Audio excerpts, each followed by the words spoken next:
All right, for this particular session, I'm just going to set up a mind map of my Reiki healing, all the different aspects of it. There's quite a few different things that I do, so I'm just going to put that together I'm using Xmind for the mind map, and this is a template that they gave me.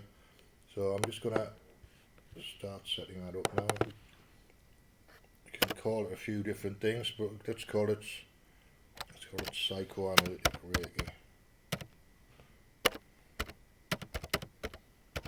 I'll focus on that for the time being. So what we're talking about is Freud, Carl Jung, their models, and the Reiki model, along with some other techniques that I use for letting go of anxiety and trauma and that type of thing. So let's start with Freud. There we go.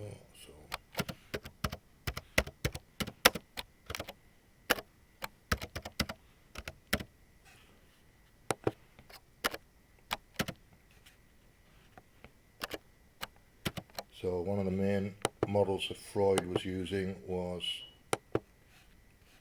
the Oedipal complex. So OEDIPAL complex.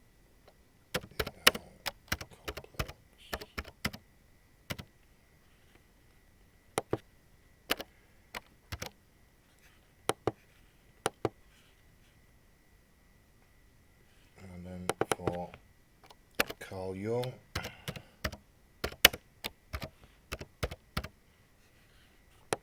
he actually wrote a preface to a translation of the I Ching. So I'm going to put that down as one of the things that he does. That's part of this, the I Ching.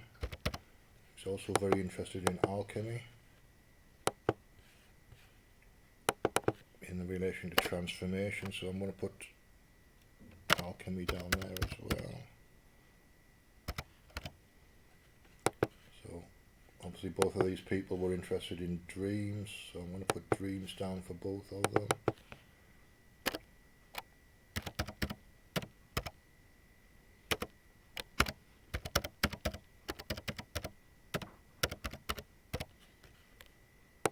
Carl Jung was interested in archetypes.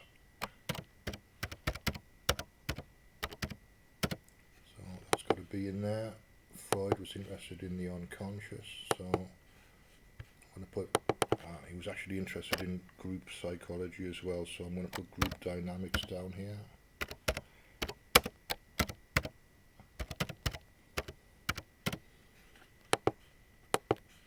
And the unconscious.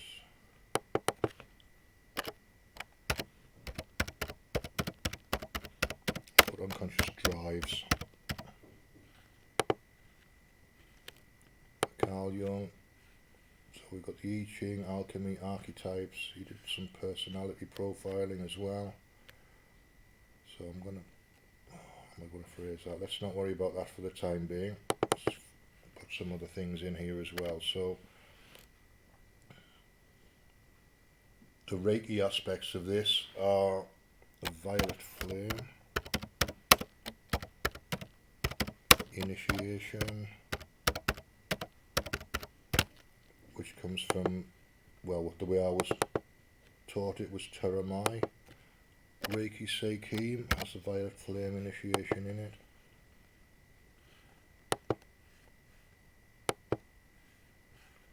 And it also has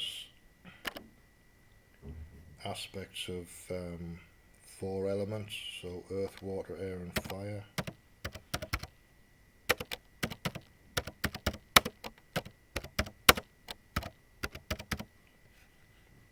Then takes us into using symbolism from shamanism,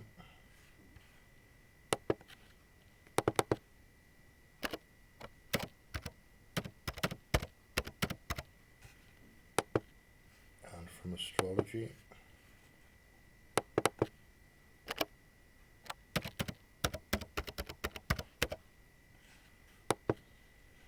earth, water, air and fire are part of a lot of different psychological and psycho-spiritual and cosmological systems. All of the older systems have some variation of this in it. So that more or less covers the techniques. I'm going to put emotional freedom technique in here as well, because I do use that as well.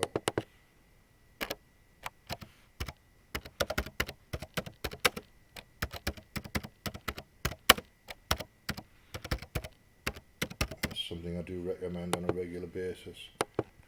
And also the work of Byron Katie is very useful, so I'm going to put that in as well.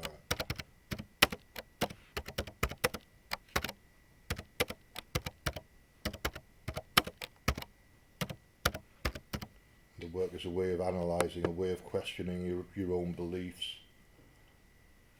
and your own assumptions about how the world is. So that and emotional freedom technique are both useful for letting go of issues. The others are ways of interpreting things but not necessarily letting them go. Another Reiki part of this would be Reiju empowerments, which is my main way of delivering Reiki at the moment. And yeah, that's more or less it, but there's quite a lot of variation in what I do. There's some interesting combinations of things you can do. You can use astrology with Reiki to produce major transformations, and then let go of the old stuff using an emotional freedom technique or the work of Byron Katie. So that between the three of them is transformational. These are interpretation. The violet flame is a way of transmuting one particular emotion or one particular set of traumas into something else, so that it'll never ever come back. That's the key, is it dissolves and transmutes anything that you put into it, the violet flame. So again, a useful technique. I've found it very useful over the years. That's more or less it now. That's the summary of it. I can go into a little bit more detail for each particular aspect, but for now that's enough.